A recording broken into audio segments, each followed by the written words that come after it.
Good afternoon, precious friends. Thank you for joining me again on the Carnivore Hippie and here in Aunt Patty's kitchen. Today, we're going to finish up our series on the beef sausage. We did beef breakfast sausage last time with that delicious breakfast casserole, and tonight, or this afternoon rather, we're going to do a recipe that, in my opinion, is just as much fun to make as it is to eat. And it is called Polpette Ribieri, which in Italian means stuffed meatballs. It's so much fun, and we're going to get right into it right away. So here we go. We're going to look at our, hardware. I recommend highly a digital scale for this because it's really easy to overstuff the meatballs, and if you do that, they'll burst and they will make a mess in whatever vessel you decide to cook them in. Pardon my coffee cup. Let me just get rid of that. And of course, a knife for preparing your fillings, and a couple of forks will be useful at the end, right before we cook them, and I will show you that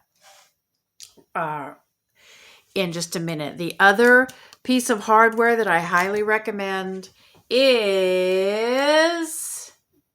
pardon my mess, an air fryer. If you don't have an air fryer, you can still do this in your oven, but I find an air fryer is so handy and convenient for most applications. I cook all sorts of things in it. It helps keep my kitchen clean. It helps cut down on that volatilized fat that tends to get everywhere when you cook a lot of meat in a skillet. And it's a lot easier to clean than an oven. So if you can spare 40 or 50 bucks to invest in an air fryer, I highly recommend it. You're going to see this one be replaced by an upgraded model in the very near future, but this was my initial model. It only cost me like $40 with my employee discount at the retail store I work at.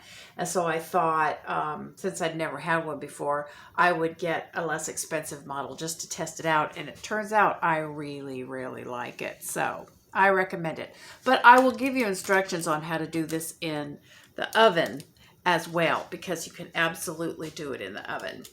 So let me adjust my camera position here,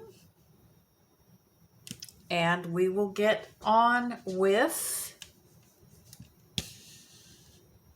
our instructions. There we go. Now, here we have our pound of beef-based Italian sausage that we made earlier. You can see it turned a little gray on the outside, but that's okay. That's normal.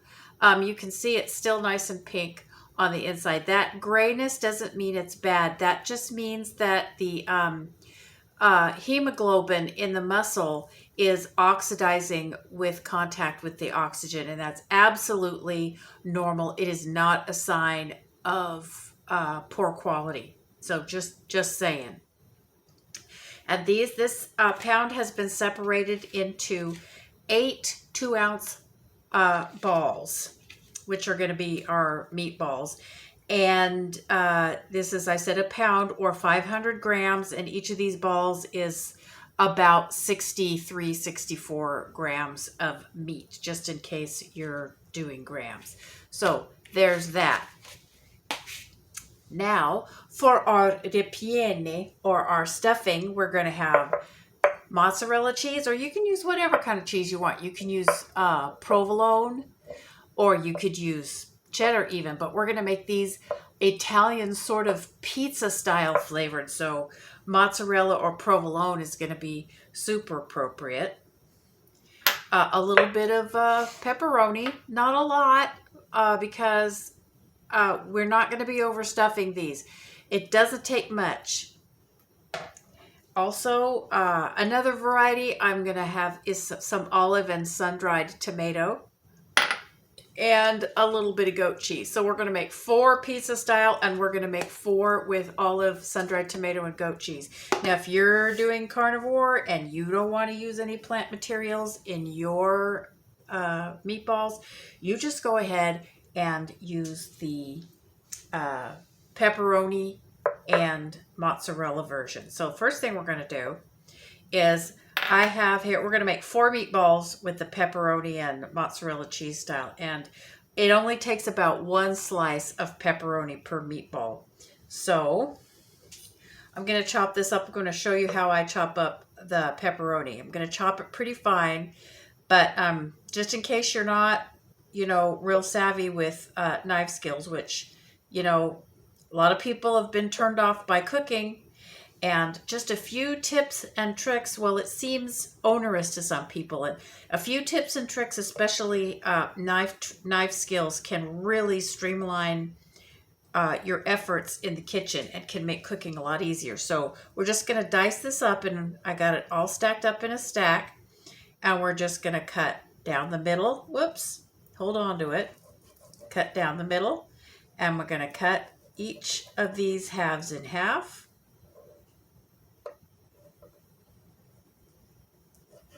Hold it down with your fingertips. You notice how I'm holding it down with my fingertips and cutting just outside of my fingertips. And then I'm going to gather it all up, turn it this way. Right, then I'm going to hold it down again with my fingertips just like that, and I'm going to slice through it. Don't just mash down. You have to mash down and go forward, or mash down and go backwards. If you just mash down, that's not going to work. You're just going to crush and smush whatever you're doing, and it's not really going to cut accurately or even at all sometimes. So you're going to press down and slide forward and then slide back. There you go. And then one more, press forward, slide down and slide back. All right. Now, some of you, that might seem really elementary, but I have been amazed at how many people I have met recently that just have absolutely no idea how to effectively use a knife. I've been thinking about doing a video about knife skills and technique. And if that's something that you would be interested in looking at, please let me know in the comments. So right here, all of these are already chopped up. These are some great big Castelveltrano olives, which I love, and this is just 1 sun-dried tomato cut into quarters, because a quarter of a sun-dried tomato is all we're going to need for each meatball. So we're going to make 4 pepperoni style and 4 of the sun-dried tomato and olive style. So we're going to put 1 piece of olive and 1 piece of sun-dried tomato in there. Doesn't take much filling. Okay, so next step, our meatball. Now, I warned you earlier about not overworking and over compressing the beef. But in this case, because we're basically making a shell out of the meatball, we do want it relatively well compressed. We don't want a lot of gaps because we don't want the filling to leak out. And this isn't going to be a problem because we're going to create a cavity in the center. So when I talked last time about not compressing the meat too much so that the juices have a place to go, they will have a place to go. They're going to go into the cavity, which is where they belong. So we make a ball and we compress it down.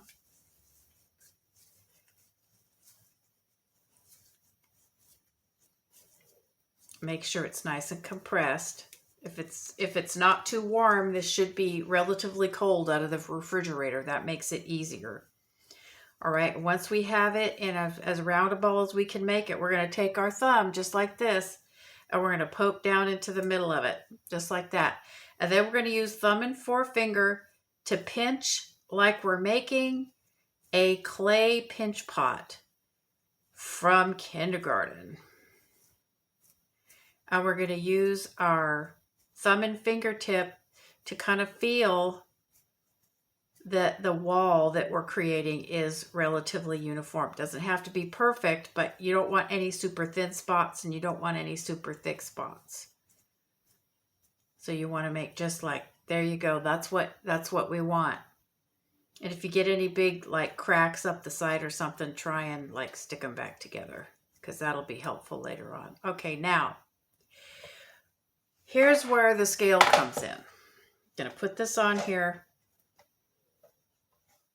and tear it out, because through experimentation, I've found out that you don't want more than about 8 to 10 grams of filling in these things, or else they will split open and they will make a mess in whatever vessel you're trying to cook them in. And you don't want that. You want the filling to stay inside. So I've got here our pepperoni. One slice of pepperoni is about 3 grams. So I'm just going to put a little bit in here.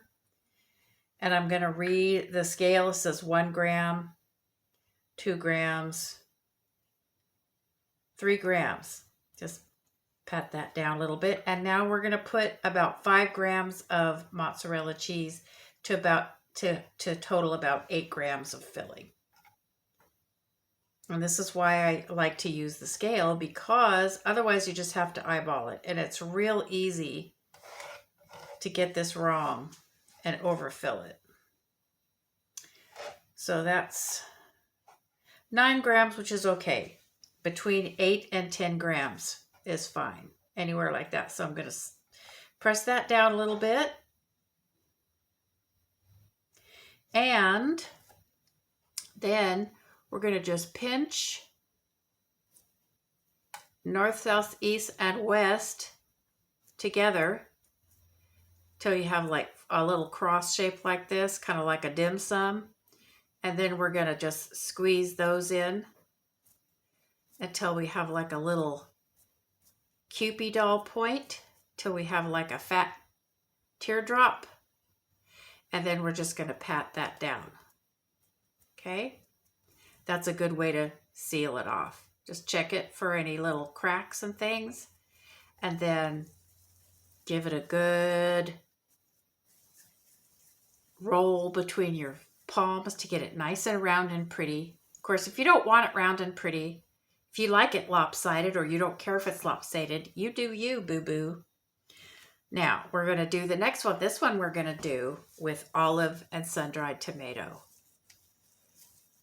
What I'm doing is I'm using one hand as a cup and the other palm with pressure, and just kind of rolling it firmly against my palm to force any air pockets out of it. This is one of the few times when you do want your meat, your beef, to be compressed. Feel free to make nasty jokes about squeezing your meat in the comments if you feel moved. 'Cause I'm not a prude. Squeezing your meat. Yes, Bart, it is a euphemism. Now, once again, thumb down the center.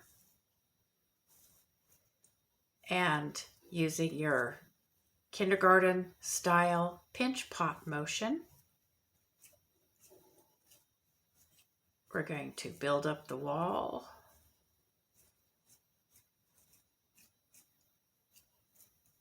Our little meat pot. And then set it on the scale. Make sure there's no leftover residue on the scale that'll throw off your measurements. Tear it out.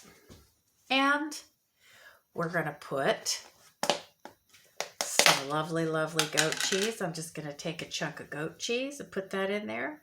That's about 2 grams. And a nice big fat piece of olive. That makes about 5 grams. And a nice piece of sun-dried tomato.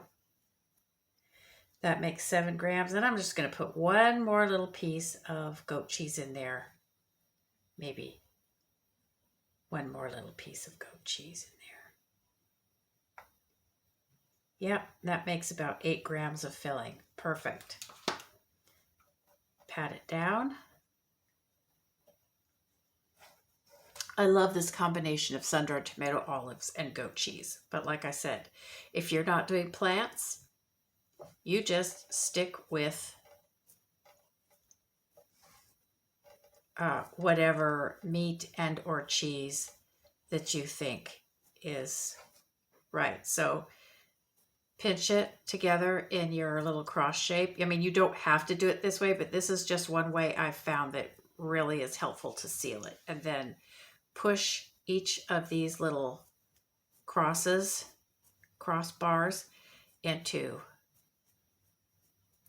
a Cupid doll or a point, so we have a fat teardrop shape, or it looks kind of like a head of garlic, doesn't it? And then pat our little point down and round off our meatball. Okay? Now, I only have two of them done. I'll do the rest of them in a minute, but just for the sake of getting on with the darn thing, the next thing we're going to do is we have an egg wash here, which is 1 beaten egg with a tablespoon of water and some grated, finely grated or ground Parmesan cheese. Now, fair warning, this is the infamous stuff in the green plastic canister. If it is your decision to grate your own Parmesan cheese or use a different kind, you absolutely do you. Any kind will work, but it needs to be low moisture and it needs to be very finely ground so that it resembles, as you see here, breadcrumbs. Okay, the shredded kind that comes in like little teeny tiny matchsticks. I haven't tried it. You know, it might work, but I haven't tested it, so I can't tell you. Okay, so let me get another plate.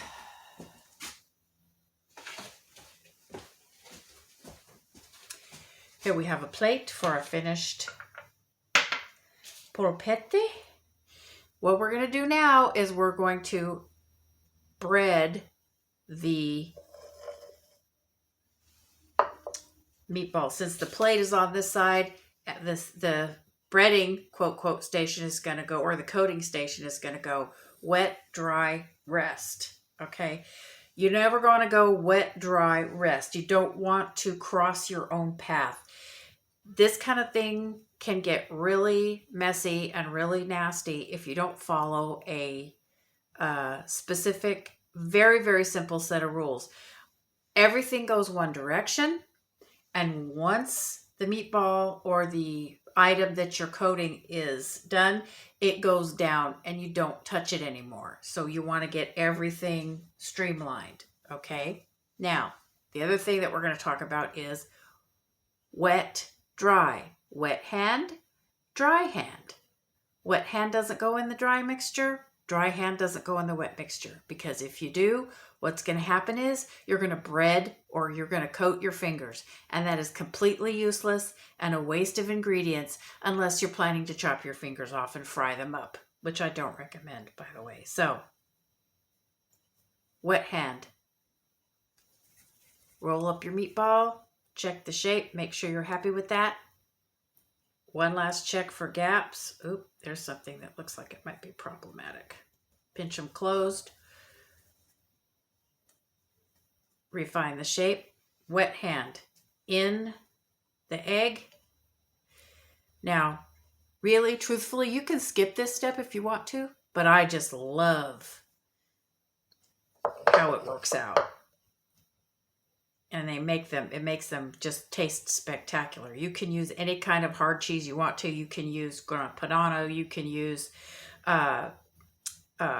Pecorino Romano. You can use even finely ground dried Gouda or dry Monterey Jack.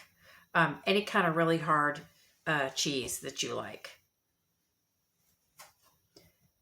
Now, into the dry mix, This hand does not go in here. This is how I like to do it. I like to just shake the bowl around and get the thing rolling around until there's enough dry on it that my dry hand can go in there and manipulate it without getting wet. And you can just press the Parmesan all the way evenly around until no more will stick, and then roll it around in your hand a little bit till all the extra drops off. Isn't that pretty? Now we're going to do number 2. Dry hand, wet hand. In it goes.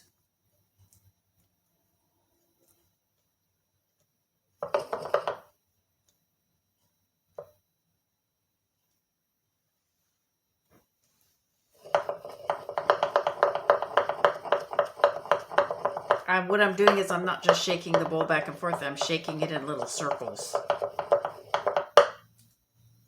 And as soon as it's gotten up to the point where it's got enough dry coating on it that you can touch it without getting your hand icky, go ahead and roll it around with your hand. And once it's coated,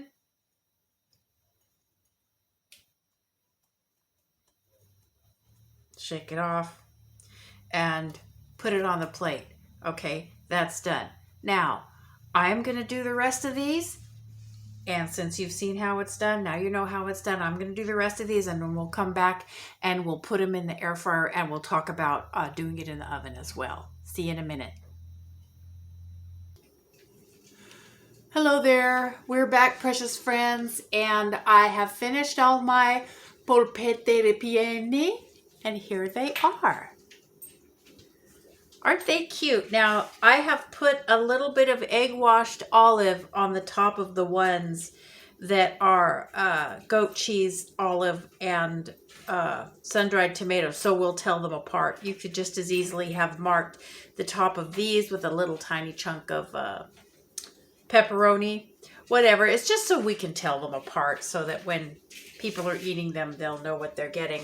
I have, in the meantime, while I was finishing those off, I have preheated my air fryer to 400 degrees.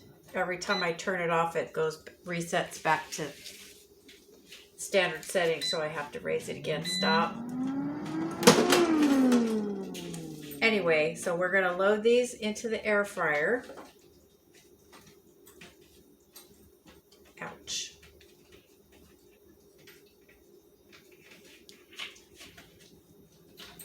If you have air fryer liners, you could use those, but I don't find it really to be necessary.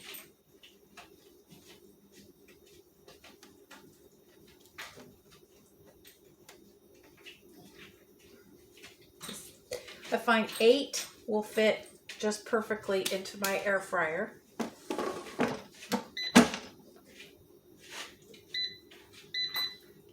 And we're going to put them on for 12 minutes at 400 degrees.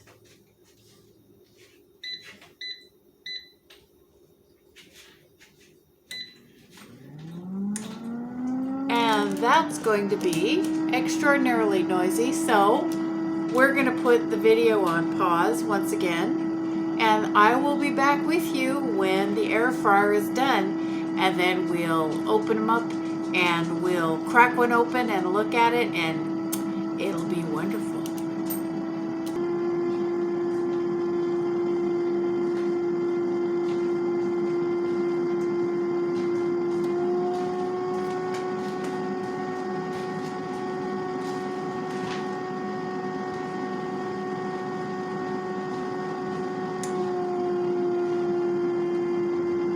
We're almost done here, and we're going to be opening up the drawer and fishing out our treats.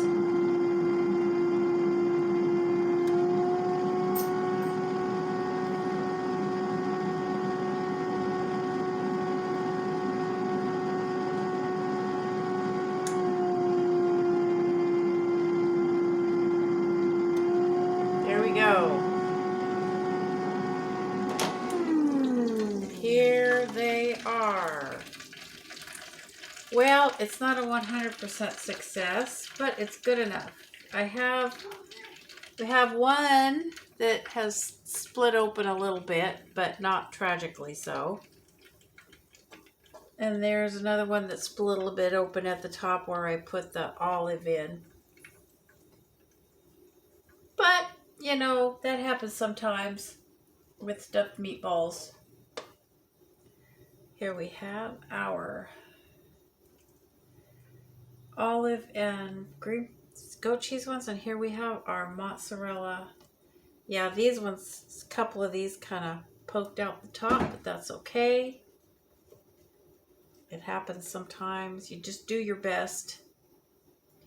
And here we are. Now, I got a few here. There we go.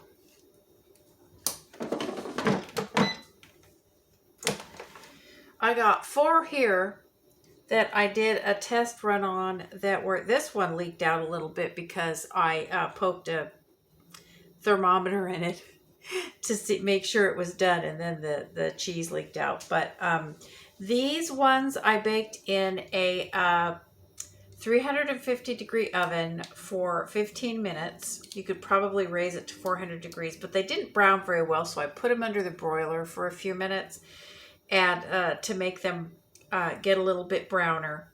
And I will put instructions for oven baked ones in the description along with the rest of the recipe. So here we are. Now we are going to, there we go. These are really hot just yet, but we're gonna still take a gander.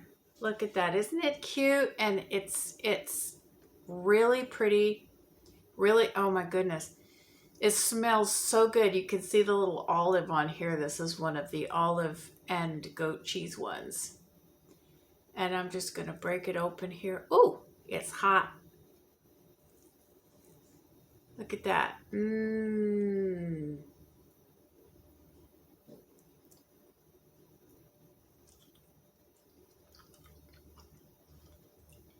Oh, yummy. It's so nice and juicy.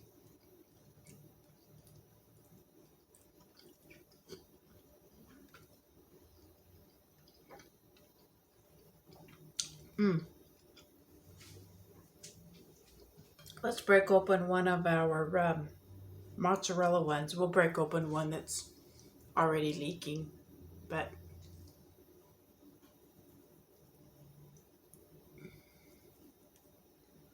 look at that. Ooh, yummy, stretchy.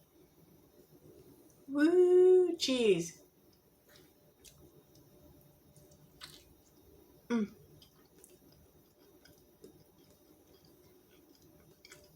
As good or better than pizza. Oh. And just like pizza, the cheese has a tendency to jump out onto your chin if you're not careful. Anyway, these are, I can tell you from experience, just as good cold. Room temperature. I don't know about straight out of the refrigerator. I haven't tried that, but they're delicious hot or cold. And they're, as I said, as much fun to eat, as much fun to make as they are to eat.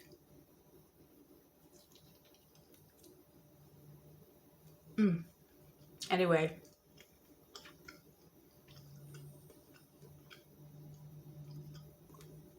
You don't want to sit here and watch me chew, but finger. Looking good. So, excuse me. I need a napkin before I touch my camera. Anyway, that's it for today. Yummy, yummy. Polpette ripiene. Stuffed meatballs with our beef Italian sausage, and you can use any kind of sausage that you want to. But just keep in mind that commercially produced Italian sausage is usually pork, and it's usually much fattier than the 80-20 ground beef we used for our beef flavored Italian sausage. So you might want to keep that in mind if you attempt this, because the fattier the meat is, the more it will shrink and the more risk you have of it cracking open.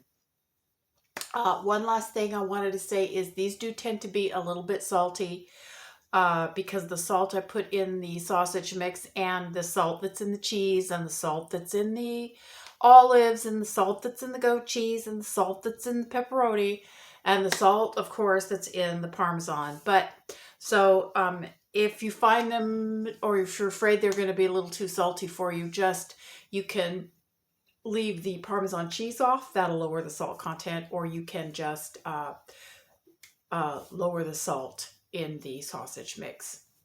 So having said that, I hope you try this. I hope you enjoy it, and let me know in the comments if you made it, how it turned out, and if you enjoyed it. And I will see you again soon for another video. Until then, I love you all. Peace, love, and meat. Bye-bye.